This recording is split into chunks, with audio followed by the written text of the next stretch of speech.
Hi, it's Janet Fitch, and this is Writing a Wednesday.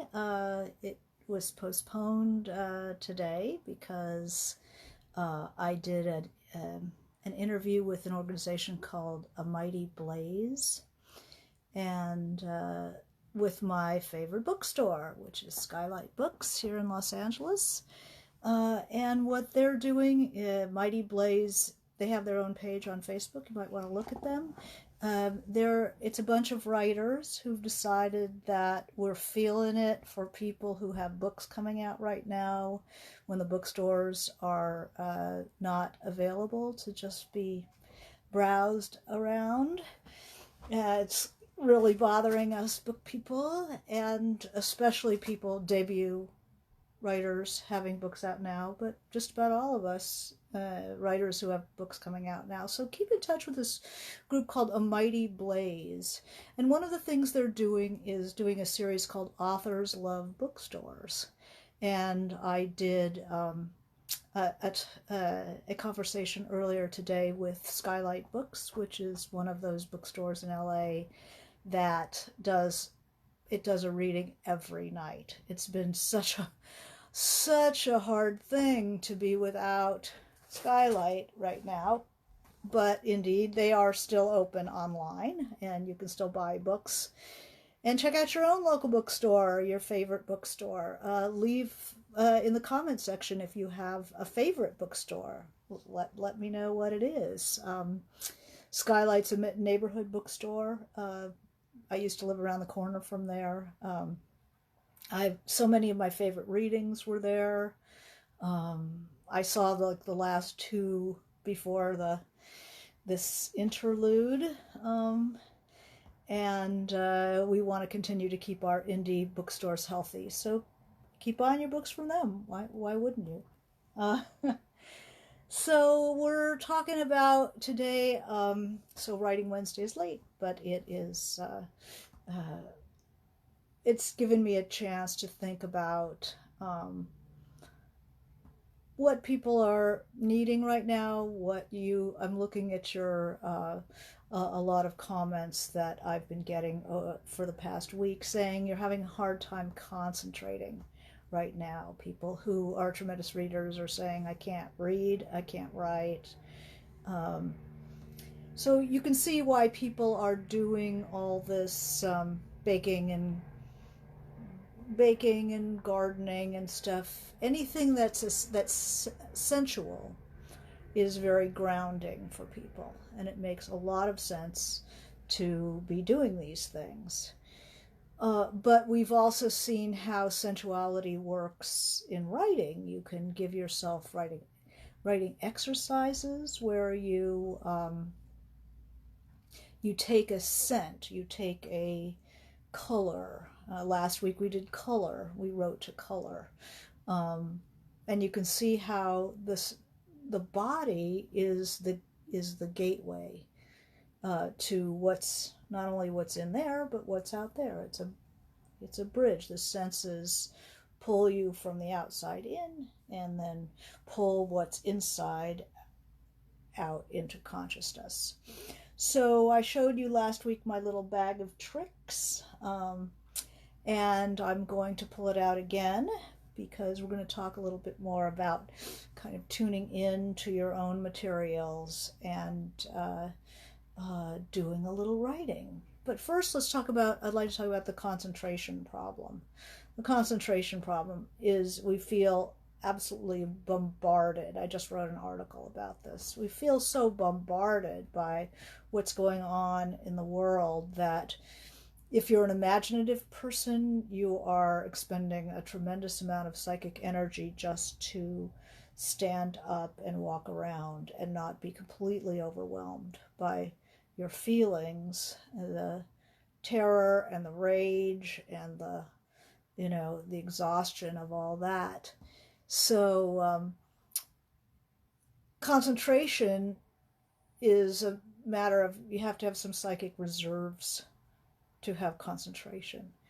You have to be able to clear out some space. It's like when you're buried in an avalanche. Not that I've ever been buried in an avalanche, but if you're ever buried in an avalanche, they teach you, if you're a skier, hiker, ice climber, the first thing you do is you move the snow away from your face so you can breathe.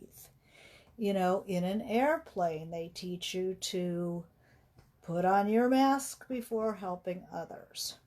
But definitely in that avalanche, move the snow away from your face. And this is what we need to do. And in a sense, writing, the things we do, writing, reading, can be the very thing that helps us move that snow from our faces and get some room. If anybody remembers what it was like to be a kid, maybe you are a kid. Being a kid was, some people had idyllic childhoods. Well, good for you. That's very nice. But a lot of us, we did not have happy childhoods. We had unhappy childhoods. We had a lot of incoming, a lot of people in our faces, a lot of unhappy spaces that we had to occupy. And reading became a refuge. It allowed you to step outside this world where, you know, people were coming at you from strange directions with all their demands and what they wanted, and you could step out of the world into another world. And it, I don't know about for you, but for me, it was more real than real life. It allowed the pressure of real life to take a back seat for a while, just for a while, you know. But I was intensely into it, so I read all the time. I read at the dinner table, you know, I read all the time. And I'm not saying that all reading is escapism. I don't think it is. But it allows you to clear the smoke, you know, the snow away from your face and breathe. I'm finding that I'm reading different things than I normally would read. I usually like a very intense experience, very dramatic, very intense. But especially when all this broke and the anxiety was just overwhelming, I found I wanted to read very quiet things. Things that I normally wouldn't be quiet enough to read, but I was in a hypersensitive space. And so I could read very quiet work, and it affected me differently. So you might think of this time as a different time and place. You're in a different head. Maybe what is hard, the kind of book that you would normally love isn't appealing to you. So that's why I've called this session Tuning In, because it's about noticing yourself. It's about noticing, I can't get into what I usually read. Maybe I usually read something that's very fluffy, and suddenly I just don't care about these people. So take a little time to tune in to, when you stand in front of the refrigerator going, what do I want to eat right now? It's a lot like that. You know, I don't feel like eating this right now. What do I feel like? You know, sometimes it's like if you're slightly nauseous and somebody gives you something you normally like, but it's highly flavored and smells very strongly. It's like, I don't want to eat that. Ugh. And maybe you're just going to want something very light. Maybe something that's more delicately flavored, that normally something you wouldn't go for is just the thing. So tune in. I mean, I'm reading, I'm finding works like The Maytrees by Annie Dillard, a work that was too introverted for me normally, but it was just the thing. Just the thing. Maybe you normally don't like historical, but suddenly you might find Dickens appealing. To go back, just to go back, to get out of this and go back in time. sometimes in this sensitive, it's like, think of yourself as in a more, you might be in a more sensitive mood.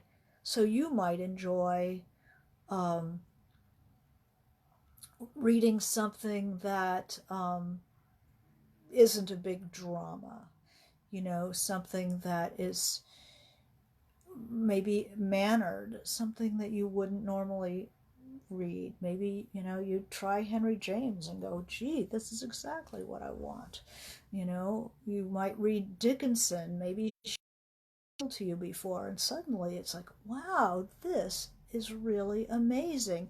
Use that sensitivity to try something new that might, because you're changing, or you're in the moment, you're different, and you might even be different after all this is over. So be more curious. See what that is, rather than just saying, I can't do it, meaning I can't do what I usually do. So see what you don't usually do. See what that is. I've been reading a lot of James Merrill. He's my great, he's a poet, and he's my great insomnia companion. I'm usually not quiet enough to read him during the day, but if I'm anxious, he's very companionable, he's very rational, reasonable, and I just love it. Maybe you don't normally read, fantasy fiction. That would be the last thing you would normally have on your plate. Maybe you would usually read The Economist from beginning to end. But sometimes we just haven't, I've had enough of the news. I mean, until things start changing, it's just more of the same, and I can't take a lot of it. It's like I'm submerged under the surface of the water, and occasionally I swim to the surface, and it's like, is this still going on? What's going on? What are we doing in California? What's happening in New York? What's happening in New Orleans? What's going on? I get, I can take like 5 or 10 minutes of finding out, and then have to go back, because you tune into yourself and notice if it's making you more anxious. Like Andrew, my husband, he needs to know what's going on to feel on top of things. For me, there's a turning point. I feel I'm getting more settled, I'm seeing what's up, and then when I notice the anxiety is getting worse, then I stop. There's certain people who make you anxious.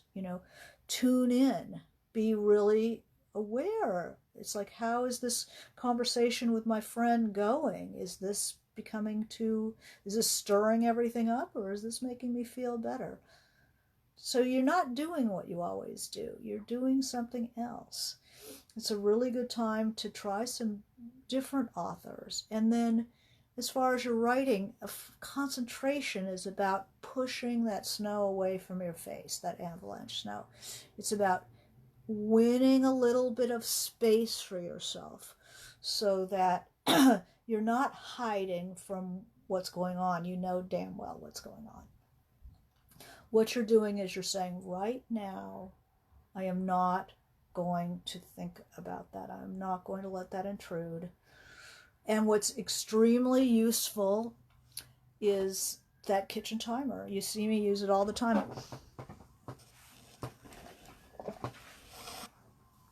This will save your life. I read in the morning. I read 90 minutes in the morning in increments of 10 minutes. For 10 minutes, I am not going to let anything interfere with my reading. Just 10 minutes. I read for that 10 minutes, and then I reset it. Another 10 minutes. I write down how many pages, so it keeps me from drifting off. For 10 minutes, I'm focusing. I am reading with intention. I am making sure that my mind doesn't wander off for 10 minutes, and I am reading at top speed. I mean, not speed reading, but not dawdling. I'm not goofing around. I am on the clock now. And I read for 10 minutes, and I notice, did I get 8 pages or 4 pages, depending on how thick the material is? And I write down the page numbers, and then I reset. 10 minutes. And I do that for 90 minutes. I'm getting through my books. I'm accomplishing that. My attention is getting, my ability to concentrate is gets deeper as I go along. I probably don't really need the timer after a half hour or 45 minutes or so, but I keep using it because it gives me, I'm on the clock. I'm not letting my mind wander. I'm not going over and looking at what's going on Facebook. I'm not drifting over to the news. I'm not doing Sudoku or whatever, all the other things I do. For that 10-minute period, I am reading. And it develops a muscle. It develops that concentration. And so if you are having trouble concentrating right now, which so many people are, use your reading to develop concentration and really try to stay on the clock. Now let's look at writing. You can do the same thing with your writing. I've told you I'm working with a group that does this timer method where you write for 25 minutes. You're on for 25 minutes, then you're off for 5 minutes. On for 25, off for 5. 4 of those rounds. Break for lunch, then 4 more of those rounds. But you don't have to do it that way. I mean, traditionally what I do is I do different activities, maybe 4 of them, 15 minutes each, ding, and you have to stop when it dings. So say writing, 15 minutes, emails, 15 minutes, clean for 15 minutes, journal for 15 minutes, and then back to the beginning. You write for 20 minutes, email for 20 minutes. Usually emails are gone by then, so I fill that stripe with something else. Clean, that's never done, 20, and then on to the next, and then back for 30. Whatever method you decide to use, if you really stick to the clock, to the timer, and do not let yourself wander off, even when your mind goes, I can't concentrate. You're there for 20 minutes, and you know you can concentrate for 20 minutes, 15 minutes, 10 minutes.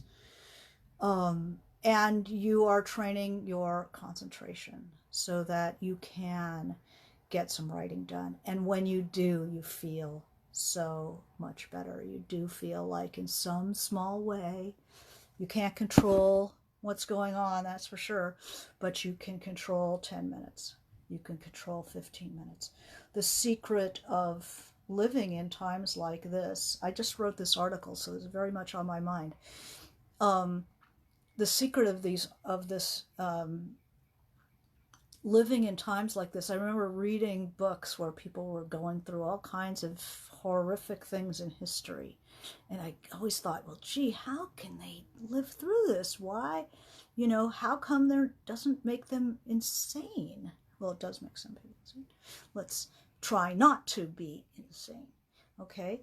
How does it happen? Is that you learn to concentrate on where you are, not what, if you can't do anything about a situation, like I can't do anything about coronavirus in the next hour. I can't do anything about it.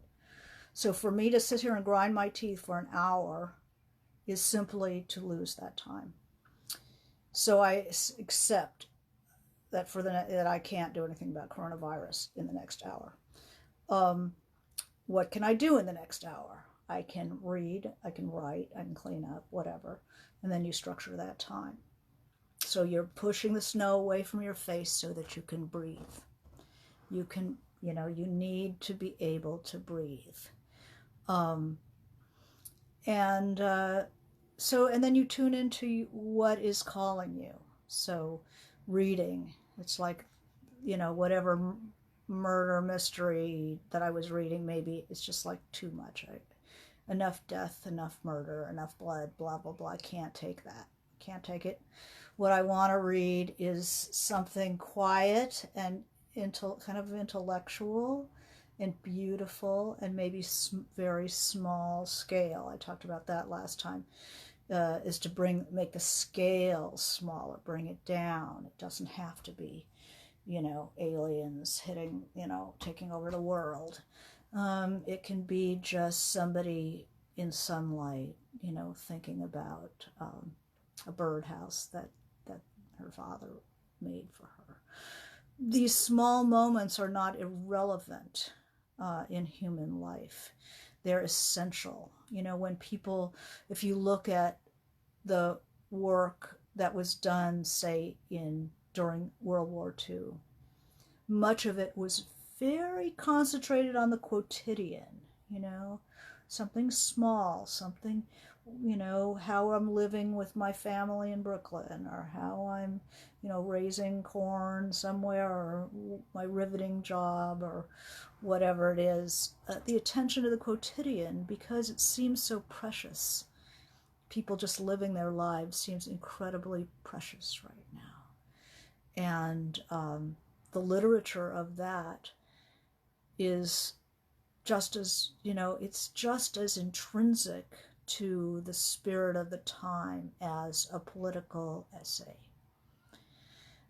As fiction writers, we're slow to process events. So, novels, real novels, literary novels about this moment are going to probably take a while. Essays come first, nonfiction, poetry is very fast. Poets respond. So if you want to respond to the moment, your poetry is probably a really good place for that. Even if you're a fiction writer and you're not used to writing poetry is very good for your fiction, because it's the beauty of the language and the expressiveness of the line. That won't hurt you. But if you're writing about whatever you're writing about, you cannot help but be affected by the times you're living in. It's like making sourdough bread. The yeast is in the air. Whatever's in the air will come into the book. Not even, you don't have to shoehorn it in there to make it relevant. You'll be seeing the effects. It's just like raising grapes on a hill. The minerals in the soil come up into the grapes. You'll know, was it a dry year or was it a wet year? It's part of the wine. And so whatever you're writing will, if you're really writing and really, allowing yourself to dance with the unknown, which is what we do when we write, it will take a flavor from our time, and your writing will express that. So what I thought we'd do today, I was talking about how people are having trouble concentrating. And the sensual reality is really important right now. So if you're up to your elbows in gardening, you're up to your elbows in flower, you're cooking, you're gardening, you're sewing, it's because we want to be back in touch with physical reality. That's where our humanity is. We're animals. We need to be in physical reality, and being in quarantine is tough for human beings. It's so whatever it takes to have that sense of being in physical reality, and you can do it in a one bedroom. You can do it in a studio apartment. It's living in a body. So you're still in a body, whether or not you are living in a rural area or living in your apartment in New York. So we use what we have. And I'll tell you, today I thought we'd talk about scent, a very visceral, very earthy, physical reality. So I'm going to grab my bag of tricks here.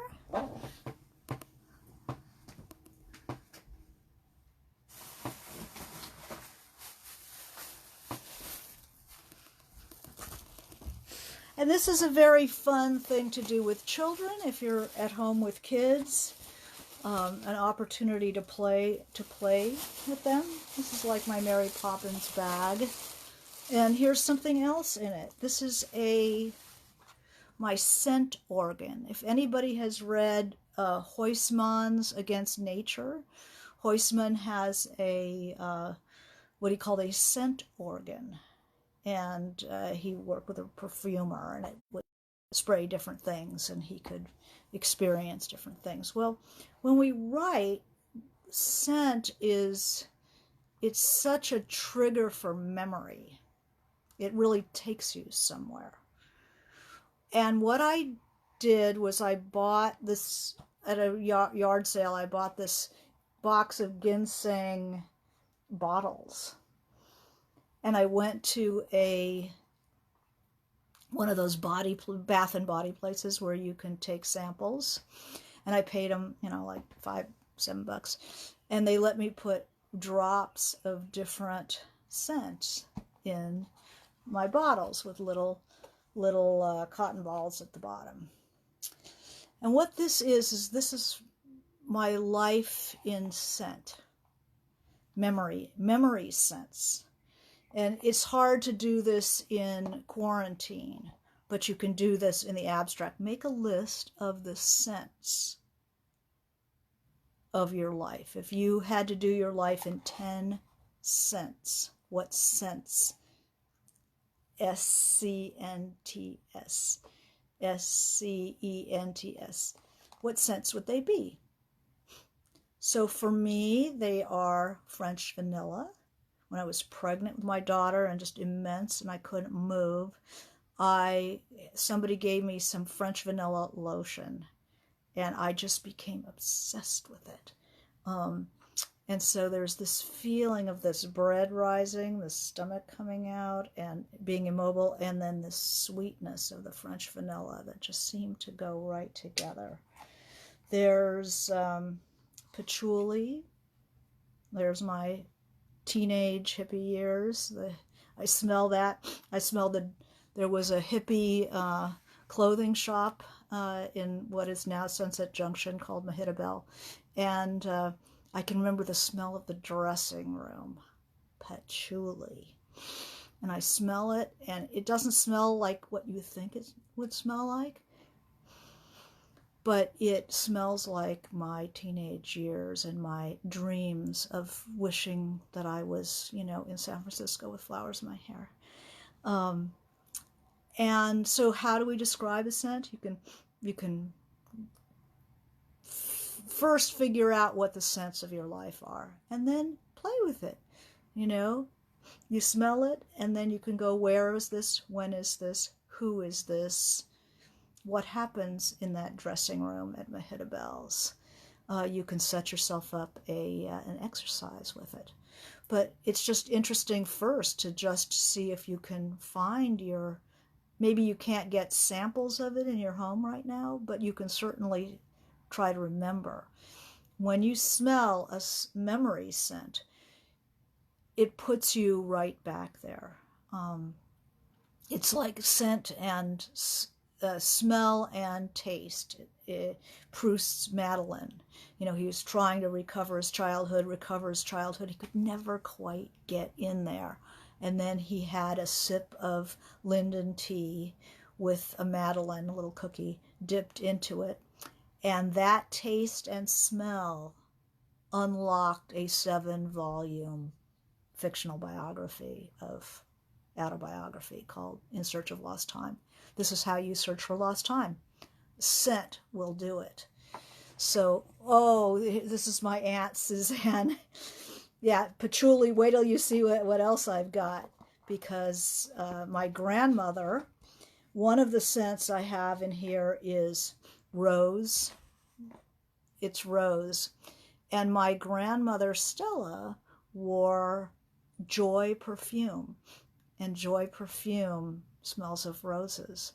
And I smell it, and I'm in her house, and I can see the perfume on a mirrored tray, and she had a red wig, and she was on the wig stand, and she had a cat who would sing to her, and she would sing to the cat, and it just brings back the whole thing.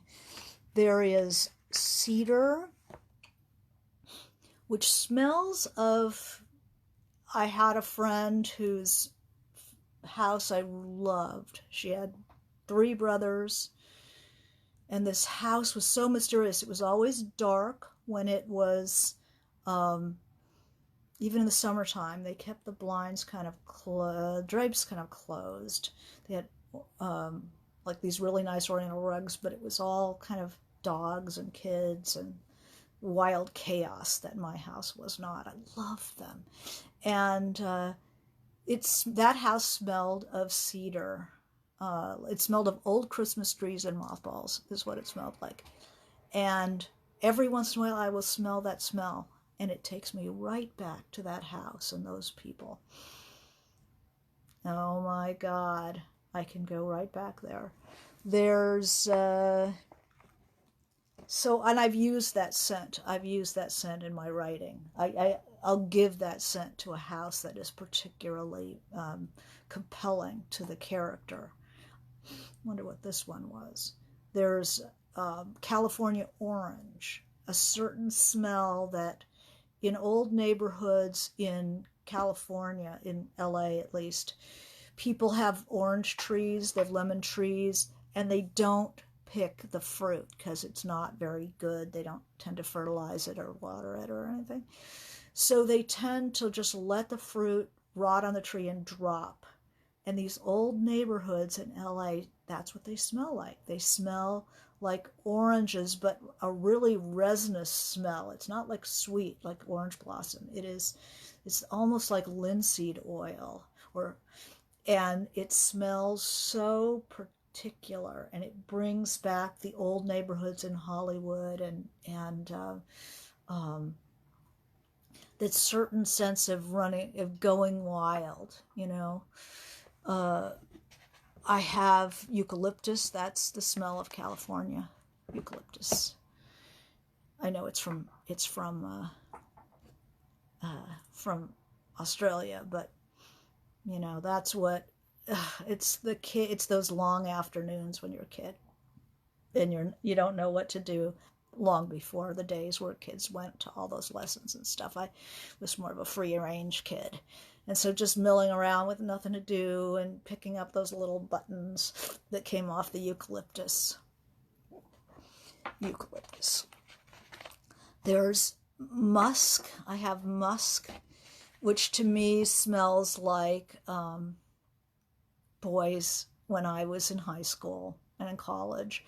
Boys wore Jovan musk for men. And it's the pre-Axe days. And when I smell Jovan musk for men, or musk, it brings back kind of juvenile sexuality, you know, and that young, you know, it's like, wow, boys, you know, high school, college. And if I'm writing about that kind of scene, to have the scent is super useful. There's California orange. What else do I have? Oh, I have almond. The smell of almonds. Almond oil. That's another one of my grandmothers. She used to have marzipan. You go over to her house and they were look like little fruit. Oh, they were so beautiful. But oh, it was so disgusting when you ate it. And yet I couldn't. It really brings me to being a very young child and eating something disgusting but kind of interesting. Things that are disgusting and interesting are really wonderful memory scents. So these are your bridges. So make a list of the things that really put you somewhere, and you will use those scents eventually in a story sometime. Let's see what I did with my scents. So I definitely would recommend you doing scents in your notebooks. You'll have them and you'll be able to use them your whole life.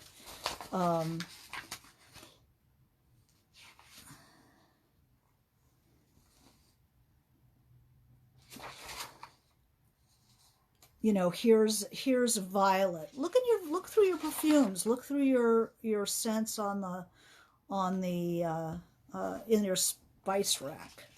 Um,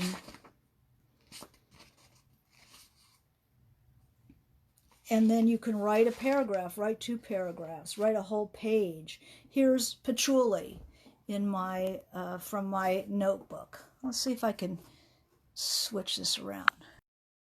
This is patchouli in my notebook. Can you see that? No. There we go. So this is a whole page on that patchouli. And when I use it, I can see what it calls up.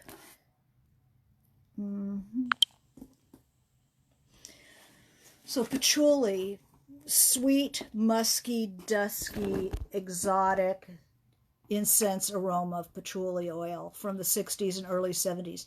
Hippies, flowered Indian bedspread clothes, and also draped from the ceilings to create miniature Bedouin tents.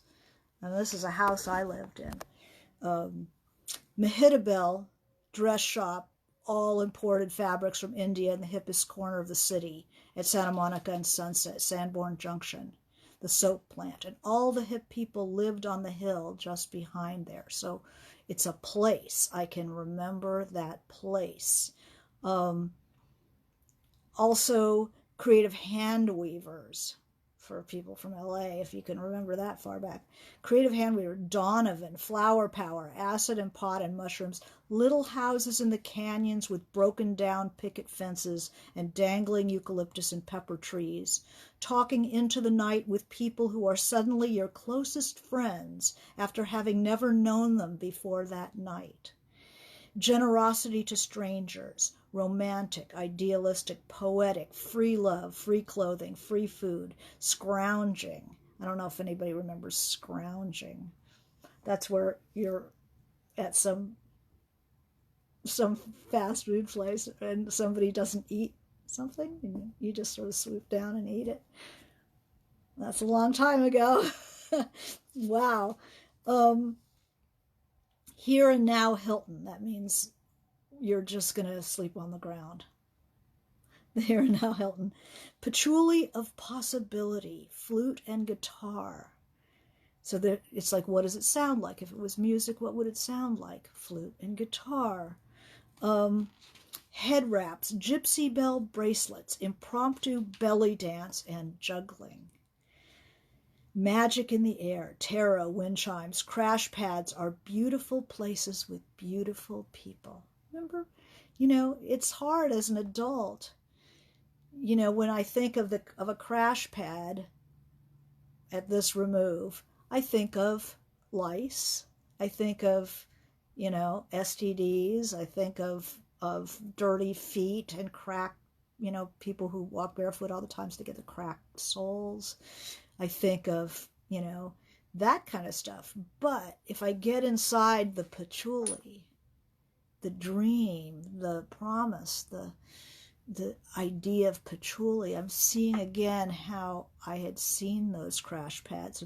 They were beautiful with beautiful people. Everybody's beautiful. Block printed with Buddhas colored in with felt pens. People just like color. They color now too. Everybody's soft and cool and generous. Someone's always tripping. Our thoughts create the world. That was the philosophy of the time. Chanting, dancing, making love beads for friends. We did that. We strung beads and gave them to people. That was the thing. Candles, tie-dyeing, macrame, love the one you're with, face painting, San Francisco flowers in your hair, Big Sur, 3-day rock concerts, and I am only halfway down this page. So what your associations are the important things. Wooden beads hanging in the doorways, click, click, click. Not believing anything that's in mainstream media. And then playing like children on swing sets and in playgrounds at night when the children are gone. Not knowing anybody over the age of 25. People have names, changing your name to Sunshine, Clover, Rainbow, Breeze, Crow, Kit, Coyote, Pigeon Boy. That was somebody in college who came into the cafeteria with his pigeons, and they would walk around on the tables and eat the remains of people's food. That was a long time ago. Oh, man. So, you trip out on scents. You can do the spices in your spice cabinets and pick up basil. What does basil smell like? And not just it smells leafy, it smells warm, blah, blah, blah, but really in the language of food, in the language of music. If it was music, what would it be? Where is it? When is it? Who is it? And you'll find it will take you back, it'll take you forward, it'll take you inside. You'll remember stuff, you'll have associations. I mean, I can smell institutional green beans, and I'm instantly back in the fourth grade, third grade, in the hallway with the different color linoleum, the acoustical tile with the little holes, in line for lunch. I'm in line behind this girl, Mary Correa, who had the most beautiful hair. It was like past her waist, and her mother braided it with ribbons going through the braids. So I'd be standing behind her just studying her hair. And I had a dime and a quarter in my hand for lunch.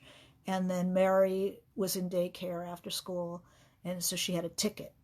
And so that's what we paid for our lunches. And you tried to stay out of the bathroom in the basement, the girls' basement. That's where the fights happened. And I can remember the fights, and I can remember who was fighting. I can remember what we were wearing. We had these skirts. It was a public school, but we tended to wear these skirts with, you had to cross the straps in the back because your skinny little shoulders could never keep the thing up. And one scent will unlock, a whole time for me. So it's really good to think about scents right now. Smell dirt. Can you describe the smell of the dirt in your house if you have a way to get outside? Describe the dirt. My students, you can always tell who did it and who just made it up. Don't make it up. See if you can smell something. Does something in your house smell like something? And try to figure out what it is and what does it bring to mind. Smell is the memory central. And you should always have a scent. People should, when you write, give people a scent. I'm always careful to what do people smell like. It's different in, say, like The Revolution of Marina M. And Chimes of Lost Cathedral. Some people have innate smell. Kolya had sort of a honey smell that's just the smell that drives you crazy. Have you ever fallen in love with somebody and you can't get enough of how they smell? And try to, and you reach through and it smells of this and that and that and that indescribable something, and you'll smell their shirts, you'll wear them to try to keep that close. Or somebody you don't like their smell, and here they are, and you're going out with them, and it's like he's got that weird Prel smell, or slightly vinegary, or whatever it might be. Give your characters a scent. I always, it's harder when you're like during the Revolution, my character, people aren't going to wear perfume, but boy, if somebody does, that's really memorable. There was an opera singer who was American, and my character hasn't smelled perfume for a long time, and this woman smells of French perfume. She just wants to follow her around all the time. Everyone, she has these lovers, and they all have their very particular smell.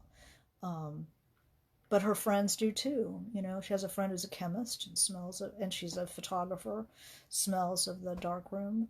The other friend is a Bolshevik, you know, pretty fanatic communist. She smells of pencil lead. Um, you know, you generally don't know what you smell like, but everybody else has a certain scent. If you go back through my work, everyone will have a scent.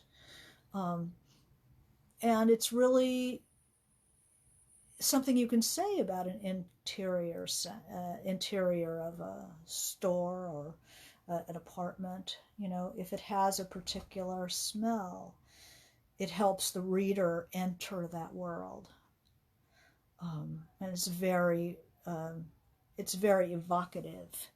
So that's something that you should notice in your daily life. And anything, you know, and so contact with these scents, I think that's part of why everybody's doing all this cooking, is that it puts a scent in the air when we feel like we're cut off from reality. And then to smell that bread baking, it's like, oh, okay, it still smells like something. We're not a brain in a jar. We're not on a spaceship yet. But when we are on spaceships, when this, you know, if this is the new way of living and we're always going to be distant and we're going to be on a spaceship remembering Earth, help us remember it in your work. That's worth doing. That's worth and you do have to concentrate to do this kind of work. So doing the scent exercises, do smells that mean something. When you catch a smell, don't just ignore it. Catch it and put it in your notebooks. I noticed the bouquet of perfumes at a gathering of women. There's not going to be any gathering right now, but I have my notebooks. So I have captured these things and I can use them to remember reality. The bouquet of perfumes of a gathering of women, the writers' group in the spring. Or is it the jasmine of the unseasonably hot February night? The smell of night-blooming jasmine mixing oddly with the smell of wood fires. So you have to catch, these are the kind of impressions you have to catch when they're coming. You can't think, oh, I'll get that down later. You won't. You won't. So definitely have, your notebooks will help you. If you've been keeping notebooks, the scent notebooks, then when you're writing, you can say, okay, what kind of a smell do I want to give to someone? The pungent lemony smell of chaparral. The cold, stuffy, metallic smell, which is the smell of lice. That's a really interesting one. The peculiar sweetish odor like that of rattlesnakes, attributed to ghosts. Wonder where that came from. So what is your grandparents? Give me three. Here's an exercise that I will leave you with. Name three smells that absolutely distinguished your parents' house, your grandparents' house, your boyfriend's house, your own house, a friend's house, school, and college. So that will be very useful to you as time goes on.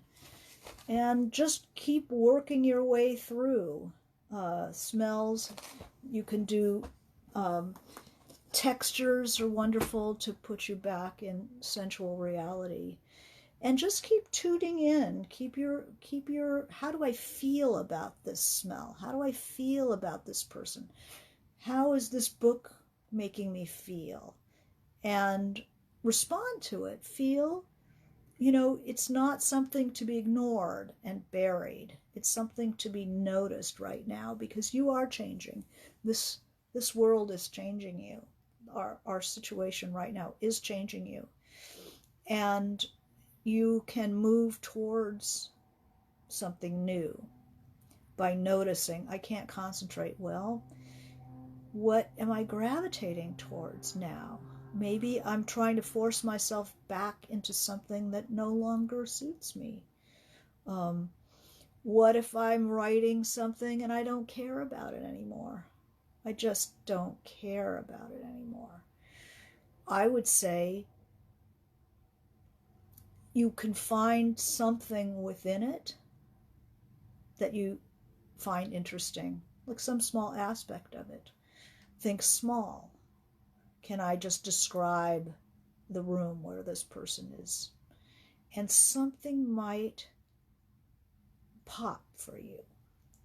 I definitely will think that try to stay on the clock so that you know what you're doing in this period of time. Set yourself an exercise. Say, I'm going to do 20 minutes on scent. So with me, sense raise emotions automatically, Yale says. I have to work to get actual memories from sense. It can raise the emotion, and you can make up the event. You can say, where can I put this? It smells like my third grade class. What can I say about third grade? What happens to a kid in third grade? It can lead, think of it as the end of the magician's handkerchief and just start pulling and see what's there. So let's see, is there anything any question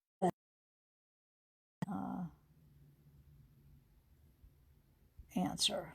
So you can see why keeping notebooks of sense impressions, exercises, and stuff is so useful in writing, because you can't always have access to those sense impressions, but it's part of your makeup.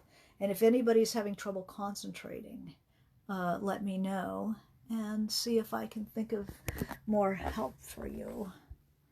So in the meantime, I wish you I cried and got a migraine over the little spark. Wow.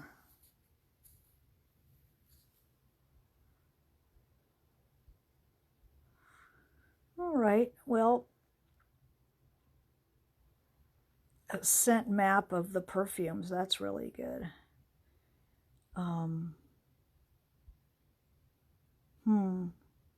Okay, well, have a really good evening, and next Wednesday I'll be back on time. And if you have questions for me, the spark.